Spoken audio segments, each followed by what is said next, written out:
Hello my friend, welcome to the session of wellness wonder and learning. आज मैं आपको environmental degradation के बारे में विशेष रूप से बताने वाला हूँ। ऊर्जा और पर्यावरणीय न्याय ये क्या है और इनका आपस में क्या संबंध है। माय फ्रेंड, ऊर्जा जो है, क्लीन एनर्जी, जिस पर कि सभी का अधिकार होना चाहिए, वो नहीं है और इससे जो है एनवायरमेंटल जस्टिस नहीं हो पा रहा है। ऐसे क्षेत्र जहाँ क्लीन एनर्जी उत्पन्न होती है, वहाँ पर जो वो एनर्जी जो है, जो लो इनकम कैटेगरी के लोग हैं, ऐसे समुदाय जिनके पास कोई साधन नहीं है स्वास्थ्य सेवाएं प्राप्त करने के लिए और अच्छे ढंग से रहने के लिए, उन लोगों तक क्लीन एनर्जी नहीं पहुंच रही है। और लो इनकम ग्रुप्स जो लोग हैं, वो अक्सर ऐसे क्षेत्रों में रहते हैं जहाँ की फॉसिल फ्यूल बेस्ड इंडस्ट्रीज हैं और ऊर्जा निर्माण करने वाले संयंत्र हैं। इस क्षेत्र में किसी भी नस्ल के लोग जो वहाँ रहते हैं, आसपास के समुदाय जो जिनको स्टेक होल्डर्स भी हम मान सकते हैं, वो इससे ज़्यादा प्रभावित होते हैं और इससे प्रदूषण और स्वास्थ्य का खतरा जो है काफ़ी ज़्यादा आसपास के एरियाज में होता है। तो हम ऊर्जा और पर्यावरण न्याय के मुद्दे पर कुछ बात करेंगे। ऊर्जा पहुंच और जो उसके क्या स्टेटस है। दुनिया के कई हिस्सों में ऊर्जा अभी भी एक अधिकार की बजाय एक विशेषाधिकार है।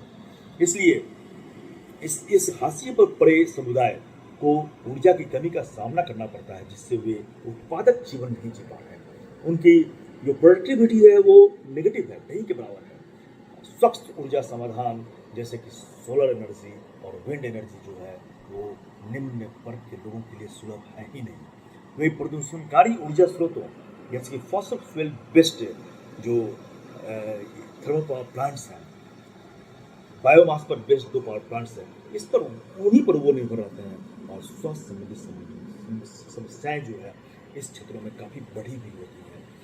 असमान प्रदूषण औद्योगिक क्षेत्रों जैसे जिस जहाँ की आपको फॉसिल फ्यूल बेस्ड इंडस्ट्रीज हैं, थर्मल पावर प्लांट्स हैं, माइनिंग एरियाज, उसके आसपास के रहने वाले लोग जो लो कैटेगरी के हैं, जो जो अल्पसंख्यक हैं, उन्हें जल प्रदूषण, वायु प्रदूषण और श्वसन संबंधी बीमारियों का सामना करना पड़ता है।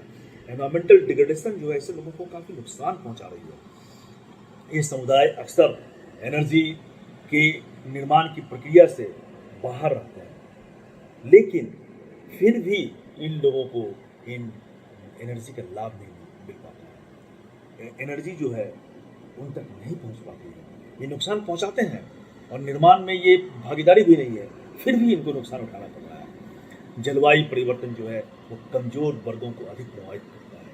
वे बहुत ज़्यादा इफेक्टेड होते हैं। अमीर व्यक्तियों और राष्ट्रों द्वारा सबसे ज़्यादा कार्बन जो है एमिशन किया जाता है, लेकिन इसका सामना जो है गरीब स्तरों को ही करना पड़ता है। गरीब स्तर के लो इनकम ग्रुप जो है, उनको समुद्र का बढ़ता हुआ स्तर, बाढ़ और सूखे जैसी कठोर स्थितियों का सामना करना पड़ता है। धनी क्षेत्र जो रिच हैं, ऐसे राष्ट्र स्वयं की रक्षा करने के लिए उपाय कर लेते हैं, जबकि गरीब समुदायों के पास उससे निपटने के लिए कोई साधन नहीं है, कोई संसाधन विहीन है। तो ऊर्जा और पर्यावरण जस्टिस जो है के मुद्दे पर अक्सर कुछ बड़े जो लोग हैं, विशेषकर बड़ी कंपनियां और राजनीतिक जो ग्रुप्स हैं, उनको काफ़ी ज़्यादा लालसा होती है इससे बेनिफिट लेने की, और इसी लालच के कारण जो है हम हमारे आसपास के एनवायरनमेंट पर प्रतिकूल प्रभाव पड़ रहा है। मेरी फ्रेंड, फॉसिल फ्यूल्स के जलाने के कारण इंडस्ट्रीज जहाँ की फॉसिल फ्यूल्स यूज किया जाता है, वो उनमें उनको कम खर्च होता है और इसके बदले उनका जो है प्रोडक्शन जो कॉस्ट है वो कम जाता है, लेकिन उनका जो प्रोडक्शन से सेल करने के बाद, प्रोडक्ट को सेल करने के बाद जो इनकम होता है वो काफ़ी ज़्यादा होता है। और इस इनकम के भागीदारी जो है लो इनकम ग्रुप नहीं होते हैं, उनको नहीं मिलती है इनकम में भागीदारी। वो इनकम जो है वे लालची लोग रख लेते हैं और इससे जो है आसपास के लोगों में काफ़ी समस्या उत्पन्न हो रही है। लोगों को स्वास्थ्य संबंधी बीमारियों का सामना करना पड़ रहा है। कैंसर संबंधी बीमारियों का सामना करना पड़ रहा है। ये एक बहुत ही भयावह स्थिति है। कॉर्पोरेट शोषण इसे कहते हैं। बड़ी ऊर्जा कंपनियां लंबे समय तक चलने वाले जो एनवायरमेंटल इफेक्ट्स है उसको उसकी परवाह किए बिना नेचुरल रिसोर्सेज का दोहन कर रही हैं, उन्हें यूज कर रही हैं, जिससे कि काफ़ी ज़्यादा पोल्यूशन हो रहा है और क्लाइमेट चेंज हो रहा है। ये कंपनियां सरकारों पर पर्यावरणीय नियम जो है इस पर ढील डालने के लिए दबाव डालती है, जिससे वे बिना किसी जवाबदेही के हानिकारक जो चीज़ें हैं, हानिकारक जो प्रोडक्शन प्रोसेस है, उनको जो जारी रखें। तो ऐसी कंपनियां जो है वो लालच का शिकार हैं और गवर्नमेंट जो है उनके ट्रैप में फंसी हुई है। और इसके कारण क्या होता है? इसके कारण जो है हमारा आसपास का एनवायरनमेंट, गरीब स्टेक होल्डर्स, आसपास के जो एरिया के समुदाय के लोग जो गरीब हैं, उनको इसका सामना करना पड़ता है और स्थिति बहुत भयावह है, जो कि संभालना मुश्किल है अभी। और समुदायों का विस्थापन होता जा रहा है।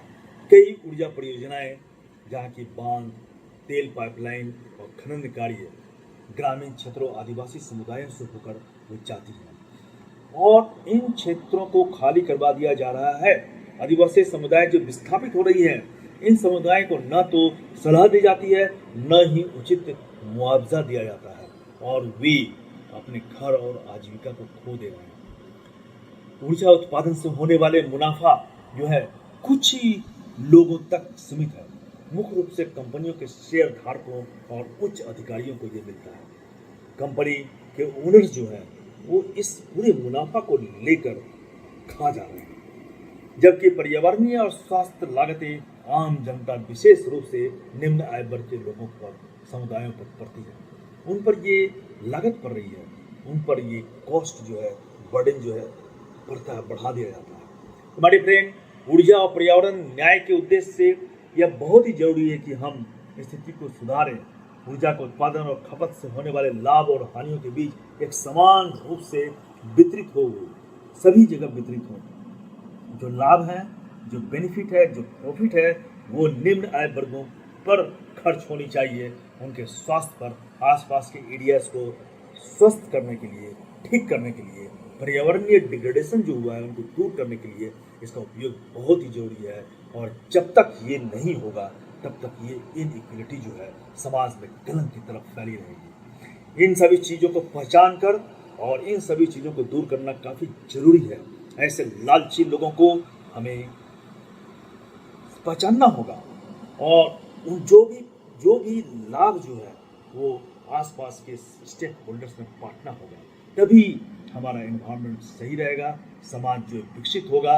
और जब हमारा छोटे छोटा एरिया, जो छोटे छोटे समुदाय जब विकसित होंगे, तभी वो राज्य विकसित होगा और राज्य जब विकसित होगा तभी भारत पूरी तरह से विकसित होगा। और हम विकसित भारत की बात तो करते हैं, लेकिन इन छोटे छोटे चीज़ों पर हमें अंकुश लगाना होगा, तभी भारत विकसित होगा। भारत विकसित तब तक नहीं हो सकता है जब तक कि छोटे छोटे समुदाय, लो इनकम ग्रुप्स जो हैं वो वहीं फंसे हुए हैं। गरीब लोग जब तक नहीं उठेंगे, उनके स्वास्थ्य में जब तक विकास नहीं होगा, उन्हें सही तरीके से आजीविका नहीं मिलेगी, तब तक जो है कोई भी स्टेट डेवलप नहीं कर सकता है। और जब तक भारत का एक एक स्टेट, राज्य डेवलप नहीं करेगा, भारत को हम विकसित राष्ट्र नहीं बना सकते हैं। विकसित राष्ट्रों की श्रेणी में भारत को लाना तब तक नामुमकिन है जब तक कि एक एक जो स्टेट है, एक एक स्टेट्स के जो डिस्ट्रिक्ट्स हैं, एक एक स्टेट्स के जो छोटे छोटे एरियाज हैं, वो जब तक विकसित नहीं होंगे, हम भारत को कैसे विकसित कर सकते हैं? भारत विकसित नहीं हो सकता है। भारत को पूर्ण विकसित बनाना है तो इन एरियाज पर ध्यान देके, उनके इनकम्स को बढ़ाने का स्रोत उत्पन्न करके, उनके स्वास्थ्य की रक्षा करके, और जो काफ़ी ज़्यादा इनकम जो एक पर्टिकुलर ग्रुप को चला जा रहा है, उस इनकम को डिस्ट्रीब्यूट करके ही हम भारत को एक संपन्न राष्ट्र, विकसित राष्ट्र बना सकते हैं। धन्यवाद।